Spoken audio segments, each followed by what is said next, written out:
Hello friends. Some people are so irresponsible that they cannot not only control their pets but also cannot attach the offspring of their animals. Unfortunately, very often small puppies or kittens are simply thrown into the trash and the animals are sent to the landfill. But this story has a happy ending. There is one animal rescue organization on the island of St. Lucia. It is non-profit and lives only at the expense of volunteers and ordinary people. Recently, one of the employees was about to leave work when she suddenly noticed a box near the building of the organization, from which someone was barking plaintively. The box was lying next to the trash, and as she approached, the woman saw small puppies inside. The poor people were scared and exhausted. Apparently, someone had left them there on purpose so that the shelter staff would notice, but why in such an irresponsible way? The employer promptly called her colleagues, and they moved the puppies to the shelter building. They were examined and examined.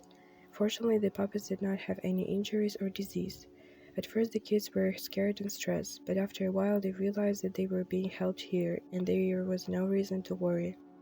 The puppies began to be sensitively cared for, and they quickly grew up. The kids turned out to be active and playful, and every day they opened up more and communicated more with people. When they grew up enough, they began to look for owners for the puppies. So one by one, the baby found a loving family. Thank you to the rescuers for such a good deed. Thank you for watching. Your like and subscription will be a very big help in the development of this channel. I have many more stories and I will tell them to you.